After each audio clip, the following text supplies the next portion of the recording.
The SMG Report.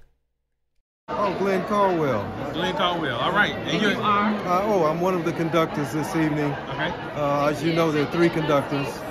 And I'm the creative director for Gospel Goes Classical. Okay. But I've been here a number of times. You know, we were back here with Juanita Bynum some years ago. But they keep calling me back here. So, so it's good to be back in Texas. Sure. I do have to tell you this. There's a song from the Gospel Goes Classical recording, the double CD. And Donnie McClurkin or Juanita Bynum? Juanita and Jonathan Butler. That's right. And there's a song on there. First of all, I love the overtures that you wrote. You wrote for them. Actually, I did some of the tunes for her, but a guy named Henry Panion did most of the work. Okay. Well, from that album, you mentioned that from that work, there are songs that I just find myself humming throughout the day. Oh yeah. So part of that work, Gospel Goes Classical, even being a black person in classical music, those worlds are worlds that don't seemingly connect, but of course they do, because you're proof of that. Talk about that. Well, see, it's one of those things where we first did a concert called Gospel Centric Goes Classical with the record label Gospel Centric. And so it was something that Vicky McLeod and Vernice Watson, who are officers obviously, and Vicky Mac ran Gospel Centric, something that they tried in Birmingham, Alabama. And Henry Panion and I largely did the orchestrations and arrangements, and he conducted. But it turned out very successful. A lot of people.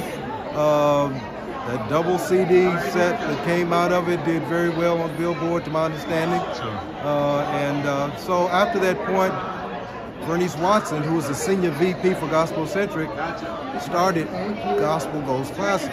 She had it trademarked and patented and all that kind of stuff. We've been doing concerts since around 2006 or 2007. Pretty much have done at least one concert a year up until the time of COVID. Wow. But we have another recording that we did with Donnie McClurkin in South Africa back in 2016. I think he sort of archived it to some degree, but the double CD I think people can still purchase. Sure. At one time it was only sold in South Africa and Asia and this kind of thing, but I believe you can sort of get it here now. Yeah. And so we've been going ever since, but I've been involved with Project Unity as well. I was here last year for the Richard Smallwood tribute and conducted Total Praise, and I had to orchestrate that as well. Wow. But we were here with Marvin Winans. Yes. It's the first time I was involved with Project Unity. Okay. But we had Jerry Lynn Johnson come in to conduct that. The orchestra called me to ask, do you know any black female conductors? So I Googled black female conductor. I came up with her name and someone else, and I thought she was probably more appropriate for the gig. Yeah. And so Rich Smallwood been here again this year. Awesome. So what are you conducting tonight? I'm conducting I Need You to Survive, which is something that I orchestrated years ago. And Positive. Okay. Erica Campbell's tune. Erica Campbell. Yeah. So it's going from a very urban slant to a classical slant.